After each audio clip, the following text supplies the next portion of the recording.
नमस्कार, ओम शांति। स्वागत है आप सभी का जिए तो कैसे कार्यक्रम में। कहते हैं कर्मों की ध्वनि शब्दों से अधिक तेज होती है। बहुत बार ऐसा देखा गया है कि हमारे शब्द सामने वाले पर इतना असर नहीं डालते हैं या किसी के शब्द हमारे जीवन पर भी इतना असर नहीं डालते हैं, लेकिन जब वही बातें जो हमें बोली जाती हैं या हमने किसी को बोली हैं, अगर वो किसी के जीवन में दिखाई देती है, उनके व्यवहार में वो चीज़ें हमें दिखाई देती है, तो हमें लगता है कि हाँ, करना आसान है। जब ये कर सकते हैं तो हम क्यों नहीं कर सकते। राजयोग हमें सिखाया गया है। राजयोग से बहुत सारे फ़ायदे हमने सुने हैं और बहुत सारे फ़ायदे लोगों ने इससे लिए हैं, बहुत लाभ लिया है, बहुत प्राप्तियां हुई हैं। तो राजयोग से हमारे जीवन में क्या क्या लाभ हो सकते हैं, हुए हैं, जीवन में क्या क्या प्राप्तियां हुई हैं, तो आज इन प्राप्तियों के बारे में जानने के लिए, इन प्राप्तियों को सुनने के लिए अपना बहुत ही सुंदर सा, बहुत ही खूबसूरत और प्यारा सा अनुभव हमारे साथ साझा करने के लिए हमारे बीच में उपस्थित हैं ब्रह्मा कुमारी कीर्ति बहन जी।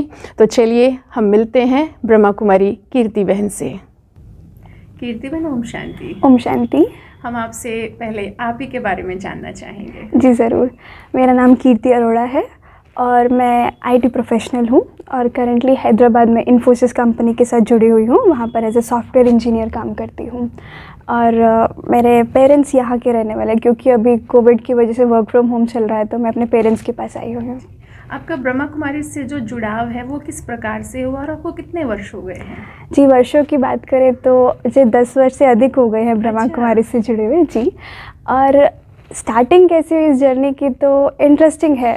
तो मैं जब स्कूल पढ़ती थी, 11th क्लास में थी, बोर्ड्स का प्रेशर था और फिर आगे इंजीनियरिंग के लिए एडमिशन लेना काफ़ी प्रेशर था। तो थोड़ा मेरा लाइफ में ऐसा फेज़ आया कि थोड़ा डिप्रेशन की साइड में मुझे लगा कि मैं जा रही हूँ, कुछ कॉन्फिडेंस की कमी होगी। तो मैं बहुत ब्रिलियंट स्टूडेंट थी, बचपन से ही हमेशा क्लास में फ़र्स्ट आना। टिल 12th तक भी मेरे बहुत अच्छे ग्रेड्स आए। मैं सेकंड रैंकर थी 12th क्लास में भी अपने स्कूल में। SDVM से ही पढ़ाई किया मैंने। तो लेकिन उस टाइम कुछ लगा कि लाइफ में कुछ कमी हो गई है, कुछ तो चाहिए। और ऐसा था, मुझे लगता था कि शायद ओवर थिंकिंग भी मैं ज़्यादा करने लगी थी, क्योंकि वो थोड़ा फेज़ ही ऐसा रहता है जब अडल्टहुड की तरफ जाते हैं। तो फिर मैंने ब्रह्मा कुमारी इसको पकड़ा, और वो भी कैसे, मैंने सिस्टर शिवानी को सुनना शुरू किया। मैं ट्यूशन्स जाती थी, तो ट्यूशन 2-3 ट्यूशन्स होती थी, क्योंकि 11th-12th में रहता है, हमें करना पड़ता है। तो उन 2 ट्यूशन्स के बीच में वो गैप में वो आस्था चैनल पे प्रोग्राम आता था ना, अवेकनिंग विद ब्रह्मा कुमारी। तो वो सुन के मुझे अच्छा लगने लगा। तो एक दिन उन्होंने बोल दिया कि आप सेंटर जाइए। तो मुझे लगा अरे मुझे ही बोला है, तो मैंने तो बस फिर बताया, परमिशन नहीं ली घर से, बता दिया कि मेरे को जाना है, और अगले दिन से मैं आने लगी। तो शुरुआत आपने की थी आने की? जी जी बिल्कुल। और फिर स्कूल भी था मेरा, तो स्कूल से पहले आती थी। तो जैसे ही स्कूल का टाइम होता था मैं चली जाती थी फिर स्कूल। ऐसा रहा स्टार्टिंग। जी। तो जैसे स्कूल से फिर आपका कॉलेज भी रहा, तो आपने इस चीज़ को कंटिन्यू किया, तो कोई चैलेंजेस भी रहे आपकी लाइफ में? डेफिनेटली। स्कूल तक तो इजी था, क्योंकि घर पे ही थे और कुछ ऐसा नहीं था, पढ़ाई का प्रेशर था, बट थोड़ा स्पिरिचुअलिटी ऐड कर ली और मुझे अच्छा लगा। मुझे लगा भगवान साथ दे रहा है। शुरू में तो बहुत मदद का अनुभव होता है, लेकिन फिर जब कॉलेज जाने लगे तो बड़ा चैलेंज, अभी बाहर रहना है, बाहर का खाना है, तो एक डिसीज़न लेना था। और मैं क्योंकि एम्बिशियस थी और अभी भी हूँ, मैं समझती हूँ, तो मुझे अच्छी जगह पढ़ना है। तो पानीपत में रह के पढ़ने का मेरा नहीं था आइडिया कि मुझे बाहर ही पढ़ना है। तो मैंने वो डिसीज़न पे स्टिक रही, लेकिन एट द सेम टाइम मैंने बता दिया भगवान को कि आप संभालो और आपको देखना है। तो मैंने लिया एडमिशन UIT कुरुक्षेत्र में। तो वहाँ पर जाके हॉस्टल में रहने लगे, लेकिन जो खाने का चैलेंज था वो था कहीं ना कहीं। लेकिन क्योंकि भगवान को संकल्प दिया था, तो इतनी भगवान ने मदद की कि मुझे वहाँ अनियन गार्लिक के विदाउट खाना मिला। 2 साल किया, मेरी डिग्री 4 इयर्स की रहती है। 2 साल हमने हॉस्टल में खाया, लेकिन क्योंकि बाबा को संकल्प दिया था, बाबा ने अगले 2 साल के बाद अपने बच्चों के पास रख लिया। तो BKs के पास बहुत अच्छी पालना मिली हमें वो 2 साल। तो सच में वो जो संकल्प दिया ना बाबा को, वो आज दिन तक काम करता है। अच्छा, जैसे आप कॉलेज में रही और यूनिवर्सिटी का माहौल जो थोड़ा डिफरेंट रहता है, जी। फैशन भी बहुत होता है और बहुत सारी चीज़ें रहती है, तो क्या कभी आपका ध्यान भी उस तरफ गया? मेरा बचपन से, मुझे सिंप्लिसिटी का बहुत शौक है, बचपन से ही। और मेरे किरण बेदी मेरे बचपन से रोल मॉडल रही है। अगर मैं BKs में नहीं आती तो मैं सोचती थी मैं उनके जैसा पहनूंगी, उनके जैसा बनूंगी, अगर इधर नहीं आती तो। तो और वो सिंप्लिसिटी आज दिन तक मैं समझती हूँ मुझे चला रही है। तो मुझे इस फैशन का ये सब शौक़ नहीं है और मैं दूसरों से नहीं प्रभावित होती जल्दी, और मुझे मेरी लिमिट्स पता है, मुझे सबसे बात करनी है, मैं सबसे मिंगल होती हूँ, अच्छे से बात करती हूँ, लेकिन अपने दायरे में। ठीक है। जैसे अब आपने जॉब भी आप बता रहे हैं कर रहे हैं, और जैसे जब आप हैदराबाद में रहे थे तो वहाँ का तो इन्वायरमेंट ही अलग है, माहौल अलग है, सारी चीज़ें, भाषा भी अलग है। एग्जैक्टली। तो वहाँ पर क्या किस तरह से आपने मैनेज किया? तो सीधा हैदराबाद तो हम नहीं पहुँचे, क्योंकि इन्फोसिस में सबसे पहले ट्रेनिंग कराई जाती है, क्योंकि मैंने एज अ फ्रेशर वहाँ ज्वाइन किया, तो सबसे पहले मैसूर जाना हुआ। अब वो भी अपने आप में एक बहुत बड़ा डिसीजन था। अभी 2 साल हमने हॉस्टल का खाया, फिर अगले 2 साल बीकेएस का खाया, इतनी अच्छी पालना लिया, अब उसको कैसे ब्रेक कर दें। और वहाँ पर ट्रेनिंग में आपको कैंपस में रहना है, आपको अलाउड नहीं है कि आप बाहर रह पाएँ, एंड अंदर कुकिंग भी अलाउड नहीं है। बहुत बड़ा डिसीजन था ये मेरे लिए, बट देन मैंने डिसाइड किया कि मुझे ये भी करना है और बाबा की श्रीमत की भी पालन करनी है, क्योंकि बाबा ने मुझे 2 साल इतनी अच्छी पालना दी। तो और फिर बाबा को फिर से संकल्प दे दिया, अब आप ही संभालो, और निकल दी मैं। और फिर हमने बात की वहाँ के सेंटर्स के सिस्टर से, तो उन्होंने बोला कि सेंटर आपके जो इंस्टीट्यूट मतलब ऑफिस का कैंपस है उससे 2 किलोमीटर के नज़दीक में ही है, तो आप जाइए, रोज़ जाके खाना लीजिए, भोजन लीजिए। तो एग्जैक्टली यही किया, लेकिन इतना आसान नहीं था, क्योंकि 9 बजे क्लास शुरू होती है और मुझे वहाँ पर रात में भी सोने में 11 साढ़े 11 होते थे, क्योंकि ट्रेनिंग रहती थी पूरी। और तो क्या इस दौरान आपका अमृत वेला भी हो पाता था? एक्चुअली कभी कभी हो पाता था, तो ये था थोड़ा सा चैलेंज, क्योंकि मैं रात को 11 बजे तक भी हम लोग थोड़ा ट्रेनिंग में पढ़ते रहते थे। तो जैसे आप इतने वर्षों से हैं, आप स्कूल में भी रहे, कॉलेज में, और अभी जॉब में है, तो इस दौरान क्या आपकी जो मुरली क्लास रही वो रेगुलर रही? देखिए, जब कॉलेज में थे तो मुरली रेगुलर थी, फिर जब जॉब में जाना हुआ तो जैसे मैं बता रही थी कि बाहर रहना था, तो सबसे बड़ा चैलेंज था भोजन का, क्योंकि भोजन नहीं मिलता है वहाँ पर, और हम लोग बाहर का नहीं खाएंगे, ये भी पक्का कर लिया था। तो इस वजह से सेंटर रेगुलर जाना ही था, क्योंकि सेंटर से भोजन लेना हमने शुरू किया। और अगर आपको सेंटर नहीं जाना होता, कि भोजन नहीं मिलता सेंटर पर, तो क्या फिर भी आपकी मुरली रेगुलर रहती? डेफिनेटली, मैं समझती हूँ मैं मुरली के लिए टाइम निकालती, चाहे कितना भी बिजी स्केड्यूल है। तो यानी मुरली से बहुत प्यार है आपको। मुरली से इतना प्यार किस तरह से हुआ? क्योंकि मैं समझती हूँ एक मुरली के बिना कैसे समझेंगे भगवान क्या चाहता है, भगवान क्या हमसे कराना चाहता है, क्या हमको बोल रहा है करने के लिए। मुरली नहीं सुनेंगे तो कौन बताएगा। आप हमारे दर्शकों को मुरली के बारे में कुछ कहना चाहेंगे कि मुरली क्यों हमें हर रोज़ सुननी चाहिए और सेंटर पर जाकर ही सुननी चाहिए? क्योंकि बहुत सारे भाई बहन कहते हैं, जैसे अभी लॉकडाउन में उन्होंने कोर्स किया है, ऑनलाइन कोर्स किया, तो उनको लगता है कि बस ऑनलाइन मुरली चलती रहे, जबकि अब तो सब अनलॉक हो चुका है, तो सेंटर पर जाना चाहिए। तो आप उन्हें क्या कहना चाहेंगे कि सबसे पहले तो मैं कहूँगी कि मुरली तो एक जैसे भगवान लव लेटर भेज रहे हैं हमारे लिए। अगर आप लव लेटर तक नहीं पहुँचे हैं तो भी समझिए आपको डायरेक्शंस मिल रहे हैं। दुनिया में गाइड तो बहुत सारे करेंगे, फ्री एडवाइस देंगे, लेकिन एक्यूरेट एडवाइस जो मेरे लिए काम करे वो भगवान के अलावा कोई नहीं दे सकता। तो इसलिए मुरली बहुत बहुत इम्पॉर्टेंट है, मैं समझती हूँ, उसी से ही डायरेक्शंस मिलने वाले हैं। और रही बात घर सुनने की और सेंटर आने की, लॉकडाउन में तो हम सबकी मजबूरी थी, हमने भी घर में ही सुनी, लेकिन हम देखते हैं घर में हम कहीं ना कहीं ढीले हो जाते हैं, अपना काम शुरू करने लग जाते हैं, फ़ोन पे कॉल आ गया वो अटेंड कर ली, कहीं ना कहीं वो आ जाता है हमारे अंदर। लेकिन सेंटर पे आते हैं और सेंटर में हम लोग इतना योग करते हैं, बहनें इतना योग करते हैं, कितना चार्ज वाइब्रेशन होते हैं, वो ऑटोमेटिकली आपको हीलिंग मिल जाती है। घर में बहुत मेहनत करनी पड़ेगी, यहाँ पर ईजिली मिल जाएगा। आप मुरली दिन में कितने बार पढ़ते रहे हैं, या जैसे केवल एक बार सुनते हैं सुबह क्लास में, या फिर उसके अलावा भी कुछ रहता है? तो जो मॉर्निंग मुरली सुनने के बाद मैं थोड़ा बहुत फ़ोन से देखकर रिवाइज़ कर लेती हूँ। और दूसरा मैंने नियम अभी पक्का कर लिया रिसेंटली, रात को मुरली पढ़ के सोती हूँ, अव्यक्त मुरली, और उससे मुझे बहुत बेनिफिट्स मिल रहे हैं सीरियसली। क्योंकि अव्यक्त मुरली से मैं कितना भी टायर्ड हूँ ना, कितना भी टायर्ड हूँ, आंखें भी नहीं खुल रही, फिर भी क्योंकि नियम बना लिया तो उसको पढ़ती हूँ, चाहे 5 मिनट पढूँ या फिर 2 पेज भी पढूँ, डिपेंड करता है।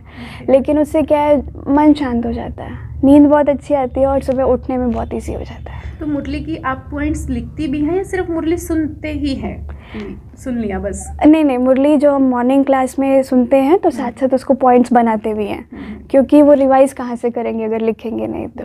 फ़ोन तो है, लेकिन वो डायरी पेन का अपना ही अलग महत्व है। और शायद तभी वो एक स्टूडेंट की फीलिंग आती है कि हम गॉडली स्टूडेंट जी हैं। बिल्कुल। और भगवान ने बहुत बार मुरली में डायरेक्शन भी दिया है कि डायरी पेन साथ में होना चाहिए, नोट्स बनाओ ऐसे करके। जी।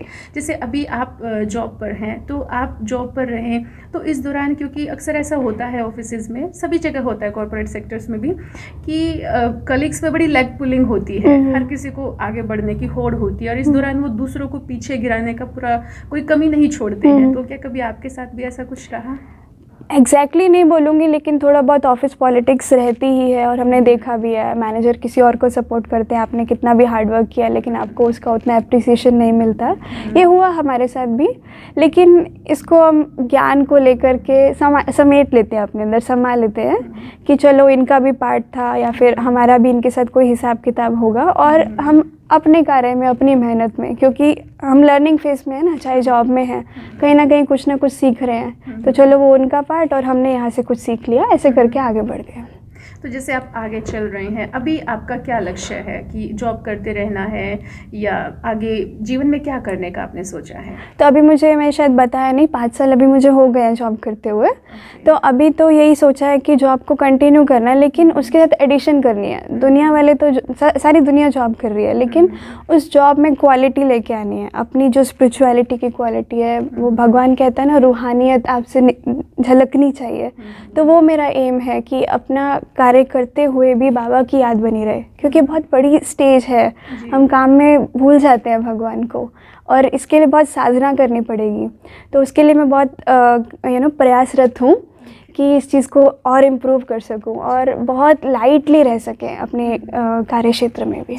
अक्सर करके कई जो जॉब वाले भाई बहनें होते हैं, तो उनका प्रश्न होता है कि अपने कार्य क्षेत्र पर वो बाबा को याद कैसे करें, क्योंकि अमृत वेला बहुत अच्छा हो गया, नुमा शाम योग वो कर लेते हैं, रात्रि योग भी, लेकिन दिन भर में जो बाबा की याद बनी रहनी चाहिए, जैसे बाबा कर्म योग की बात कहते हैं, वो नहीं हो पाती। तो आपका क्या एक्सपीरियंस है इस बारे में? इसमें मैं भी वर्क कर रही हूँ, अभी मैं भी इसमें सक्सेसफुल नहीं, वही मैं आपको बताना चाह रही थी। लेकिन इसमें क्या है, जो बाबा ने 1 आवर की ड्रिल बताई है ना, मैं समझती हूँ वही बहुत हेल्प करेगी। अपने आप से ही अपने आप को प्रोग्राम देना, मोबाइल तो है बहुत अच्छा, लेकिन शायद कभी कभी हम नहीं चाहते कि ऑफिस में 1 घंटे में हमारा मोबाइल बचे, दूसरों को पता चले, राइट। तो अपने आप से ही देखना है, शायद 1 घंटा नहीं तो 1.5 घंटे बाद आपको याद आएगा, तो 2 मिनट का ब्रेक ले लो, बाहर चले जाओ, चाहे ऑफिस वालों को भी नहीं दिखाई दे, 2 मिनट उठ के चले गए, चाहे हम वॉशरूम ब्रेक में जा रहे हैं, किसी और भी ब्रेक में जा रहे हैं, वाटर ब्रेक ले रहे हैं, तो 2 मिनट अपने लिए निकाल दो, काम को अलग कर दो बुद्धि से, क्योंकि एकदम से 100% तो नहीं याद आएगा ना बाबा, ऐसे थोड़ा थोड़ा 2-2 मिनट निकाल करके हमें उसे बढ़ाना पड़ेगा। तो मैं समझती हूँ यही बेस्ट तरीका अभी के लिए। आपका बाबा के साथ जो सबसे प्यारा संबंध है वो कौन सा है? बाबा का अभी तो मुझे बाबा एज ए फ्रेंड बहुत प्यारा लगता है। अभी या बहुत पहले से, शुरू से? मैं अभी के लिए ज़्यादा बोलूँगी कि मुझे बाबा एज अ फ्रेंड ज़्यादा पसंद है, क्योंकि जब शुरुआत की थी तो पिता के फॉर्म में की थी बाबा के साथ, क्योंकि वो प्यार मिला, वो फ्रेंड से नहीं मिलता वैसा प्यार जो पिता से मिलता है, लेकिन अभी फ्रेंडशिप पसंद आ रही है बाबा से ज़्यादा। तो क्या चलता है इस फ्रेंडशिप में, मतलब क्या आपकी तरफ से होता है, क्या आपके दोस्त की तरफ से होता है, किस तरह से चल रही है फ्रेंडशिप? तो अभी जो मेरी करंट एक्टिविटी चल रही है बाबा के साथ, मैं बाबा को हर चीज़ के लिए अपडेट करती हूँ, जैसे दुनिया में करते हैं ना, कुछ भी प्रॉब्लम आई तो सबसे पहले बेस्ट फ्रेंड को फ़ोन करते हैं और बताते हैं, और मैं जब तक नहीं बता रही ना तो मुझे अच्छा नहीं लगता। अगर मुझे बहुत क्योंकि काफ़ी ऑक्यूपाइड रह रहे हैं कोविड की वजह से, घर में काम ज़्यादा ही रहता है ऑफिस के कंपैरिजन में, तो टाइम निकालती हूँ, और वो भी जस्ट वर्बली बताने से सेटिस्फेक्शन नहीं होती, मैं लेटर लिख रही हूँ बाबा को। अच्छा, तो क्या प्रतिदिन लिखते हैं वो लेटर?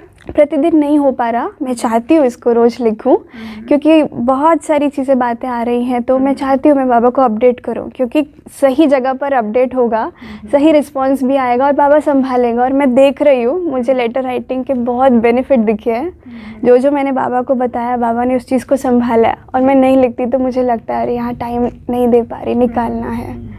जैसे बाबा अक्सर चार्ट की बात भी करते हैं, तो आप अपना चार्ट कैसे मैनेज करते हैं, क्योंकि मीटिंग्स लेट तक चलती रहती हैं, तो फिर किस प्रकार से कर पाती हैं? ऑनेस्टली मैं अभी चार्ट राइटिंग नहीं कर रही हूँ, लेकिन मैं अपना अमृत वेला, शाम का योग, और इनफैक्ट अभी हमने रात का भी थोड़ा आधा घंटे का योग शुरू किया है, तो वो मैनेज कर रही हूँ, और मुरली तो हम लोग रेगुलर कर रहे हैं, तो उस हिसाब से मैं समझ रही हूँ चार्ट ओके जा रहा है। अच्छे की तो डेफिनेशन बहुत है अभी। जी। तो जैसे ये 10 वर्षों की आपकी जर्नी रही है, तो इसका अनुभव कैसा रहा है आपका? तो मैं बोलूँगी जर्नी में अप डाउन्स आए हैं, ऐसा नहीं कह सकते हाँ हम भगवान के बन गए, हमने बहुत अच्छा किया, क्योंकि कहीं ना कहीं स्ट्रेस भी लिया काम के दौरान, कहीं ना कहीं नई जगह पर गए, जैसे आपने बोला नई भाषा थी वहाँ पर, तो हर चीज़ में एडजस्ट करने में। और तो और मैं बताऊँ, क्योंकि हैदराबाद में जाके अलग से रहना शुरू किया मैंने, पीजी या लोगों के साथ रहना वो चॉइस अडॉप्ट ही नहीं की, मैंने एक सेपरेट रूम लिया। कोई और को भी लेंगे तो शायद उनको टीवी देखना है, कुछ करना है, हमें वो नहीं चाहिए, तो उस वजह से एक सेपरेट रूम लिया, फिर उसको खुद से ही मेंटेन करना, भोजन बना के लेके जाना, तो इन चीज़ों में कहीं ना कहीं कभी ओवर ऑक्यूपाई भी हो जाते थे। तो बट अदरवाइज़ चाहे कॉलेज को ले ले, चाहे अपने जॉब लाइफ को ले ले, बाबा को पकड़ के रखा है। सेंटर में सेवाएं भी दी हैं वीकेंड्स में, क्योंकि हमारा ऑफ रहता है, वहाँ पर भी अच्छा टाइम दिया है। वहाँ किस प्रकार की सेवाएं रहती हैं आपकी? वहाँ पर यज्ञ की चाहे स्थूल सेवा भी होगी या कुछ और प्रोग्राम है, वहाँ मैनेजमेंट की सेवा होगी। स्कूल में जैसे अगर कभी वहाँ सफाई का होता है, बर्तन का होता है, तो क्या आप वो भी करते हैं? डेफिनेटली, अब आज दिन तक भी खुशी खुशी ये सेवा करते हैं, क्योंकि ये तो भगवान की सेवा है ना, इसमें कोई एंकर नहीं है। ऐसा नहीं है कि मैंने तो कंप्यूटर सीखा है, मैंने तो ये सीखा है, तो मैं सिर्फ यही वाली सेवा करूँ, ऐसा कुछ नहीं। मैंने क्योंकि जहाँ हैदराबाद में जिस सेंटर में मैं रिसेंटली जा रही थी वो छोटा सेंटर है, तो मुझे हर प्रकार की सेवा वहाँ मिली है। कंप्यूटर की सेवा मुझे ऑनेस्टली मिली नहीं है। अच्छा। लेकिन आपका कोई संकल्प नहीं चला कि भाई मुझे तो इतना सब कुछ आता है, तो बहन मुझे यही बताएं तो ज़्यादा अच्छा है? नहीं, मुझे शुरू से ही ये जो स्थूल सेवाएं है इसी में मैं शुरू से आगे रही और मुझे उसी में खुशी मिलती है, ऐसा कुछ है ही नहीं है। सेवा से मेवा जो मिलता है तो वो स्थूल सेवा में ज़्यादा आनंद आता है। जैसे ये सारी आपकी यात्रा रही, तो इस दौरान माता पिता का कितना सहयोग रहा? जी डेफिनेटली, उनका बहुत बड़ा सहयोग है। जैसे मैं बता रही थी, शुरुआत तो मैंने की थी, वो तो बाबा चलाने वाला, हम भी क्या करेंगे। तो धीरे धीरे बाबा उनको भी ज्ञान में लेके आए, लेकिन जब तक वो ज्ञान में नहीं थे तब तक भी उन्होंने मुझे कोई रोक टोक नहीं की, भोजन में भी सहयोग दिया, मुझे बिना प्याज लहसुन का निकाल कर दिया, और अभी तो वो पूरे सहयोगी हैं।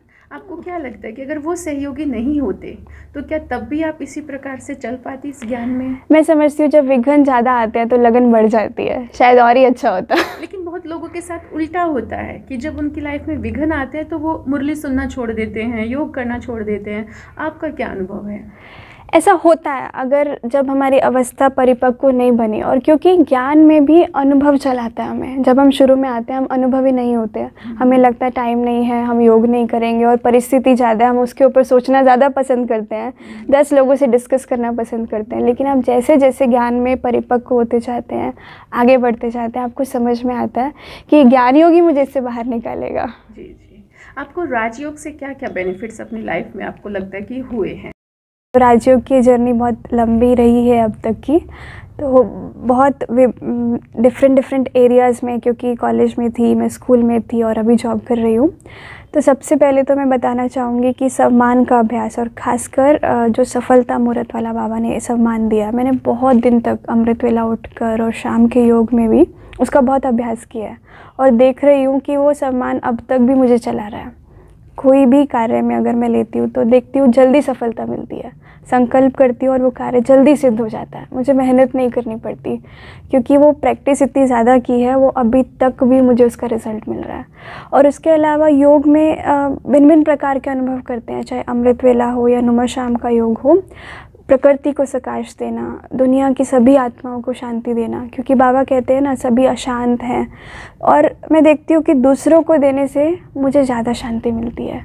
तो ये प्रैक्टिस मेरी ज़्यादा चल रही है कि खुद भरो बाबा से और दूसरों को दो। बहुत सुंदर।